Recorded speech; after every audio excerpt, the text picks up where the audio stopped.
स्त्री बोललं तर मनामध्ये अनेक गोष्टी येतात आणि स्त्रीचं ते सौंदर्य तर आहेच, पण आज नवदुर्गाच्या या सेगमेंटमध्ये आपल्या सोबत जे आहे ते म्हणजे आरती बनसोड. नमस्कार, न्यूज अनकटमध्ये सहर्ष स्वागत. आणि नवदुर्गामध्ये ब्युटी विथ ब्रेन तसंच ब्युटी विथ पर्पज हे टायटल जर कोणाला द्यायचं असेल तर ते अर्थातच तुमच्यासाठी असणार.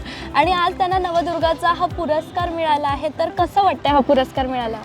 डेफिनेटली आपल्या कामाची दखल जेव्हा अशा मोठ्या व्यासपीठावर घेतली जाते आणि त्याचं स्वरूप हे सन्मानचिन्ह, ट्रॉफी आणि त्याबरोबर रोख रक्कम असेल तर आपल्या कामाचा जो उत्साह आहे तो अजून द्विगुणित होतो आणि आणखीन काम करण्याची आपल्याला हिंमत येते की कुठेतरी आपण जे काम करत आहोत त्याचा उपयोग तर होतोच आहे, पण आपल्या कामासाठी अशा प्रकारे कौतुक केलं जातं एवढ्या मोठ्या व्यासपीठावर.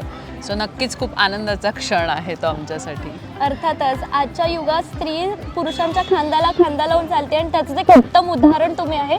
शैक्षणिक क्षेत्रात सुद्धा तुमचं खूप छान काम आहे, त्याबद्दल काही सांगाल का? शिक्षण क्षेत्र खूप आवडतं क्षेत्र आहे. मी स्वतः आता PhD सायकोलॉजी माझी सुरू आहे. अभ्यास करणं मी अजून स्वतः थांबवलेलं नाही आहे. आणि आत्ता जी मुलं आहेत ती फार भरकटली आहेत, कारण की सोशल मीडिया किंवा व्यसनाधीनता याला फार बळी पडत आहेत. आणि म्हणून मुलांचा व्यक्तिमत्व विकास, जे शिक्षक आहे शिक्षकांचं प्रशिक्षण, पालकांना मार्गदर्शन हे माझं संपूर्ण महाराष्ट्रामध्ये काम सुरू असतं. दौरे असतात, विविध ठिकाणी मी जात असते. सो असं एकंदरीत माझं कुटुंब, माझ्या जबाबदाऱ्या, माझा अभ्यास, माझी नोकरी आणि सगळं सांभाळून मी हे समाजकार्य करत आहे. एक स्त्री जी असते ती एक ऑलराऊंडर असते, ते तुमच्याकडे बघितल्यावर खरोखरच समजून येतं.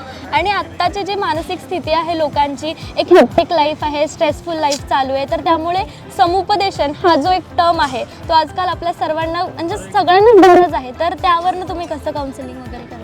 काउन्सिलिंग ही एक फुंकर आहे, आपल्या वेदनांवरती मिळणारी फुंकर आहे. कधी कधी खूपदा लोक एक्सप्रेस होत नाही, पण आमच्यासारखे जेव्हा व्यावसायिक काउन्सलर्स असतात, जे आम्ही खूप प्रोफेशनल असतो, सगळे सिक्रेट्स ठेवतो, तेव्हा त्यांना खूप सहानुभूती वाटते, आमच्याकडे सिक्युरिटी वाटते आणि त्यामुळे ते ओपन अप होतात, त्यांचे प्रॉब्लेम आम्हाला सांगतात. आणि जेणेकरून कोणाला सांगितल्या व्यक्त झाल्यानंतर जरा मन मोकळं होतं. आणि अशामुळे जे आत्महत्येला प्रवृत्त होतात किंवा डिप्रेशन साईडला जातात त्यांना आमच्याशी बोलून, आमच्याशी त्यांचे दुःख शेअर करून त्यांना बरं वाटतं. अगदी देहविक्री करणाऱ्या महिलांच्या वस्तीत, जे आपण आता मगाशी चित्रध्वनीफीत पाहिली, त्या वस्तीत जाऊन सुद्धा त्या महिलांच्या मनातलं समजून घेणं फार गरजेचं आहे. खरं तर त्यांना फार जास्त गरज आहे. अनाथ आश्रम, वृद्धाश्रम, खूप दुःख आहे त्यांच्या मनात, पण ऐकून घेणारं कोणी नाही आहे. आपण सहानुभूती फक्त दाखवतो, आपले बड्डे तिथे सेलिब्रेट करतो किंवा तिथे जाऊन दानधर्म करतो. त्यांना त्याचं कसं वाटतं हे समजून घेणं, त्यांच्याशी त्यांना बोलतं करणं, हे समुपदेशन फार महत्त्वाचं आहे. अर्थातच एक स्त्री आहे तीच दुसऱ्यांची आई बनू शकते, तीच बहीण बनू शकते आणि याचंच उदाहरण म्हणजे आपण आहात. खरोखरच नवदुर्गा या पुरस्काराचे खरे मानकरी आपण आहात. न्यूज अनकटच्या टीमतर्फे तुम्हाला हार्दिक अभिनंदन आणि पुढील वाटचालीसाठी हार्दिक शुभेच्छा. धन्यवाद. Thank you so much. थँक्यू. आजच्या आधुनिक जगात एक स्त्री काहीही करू शकते. आपल्या आजूबाजूला बसलेल्या स्त्रीचं उदाहरण तुम्ही घेऊ शकता.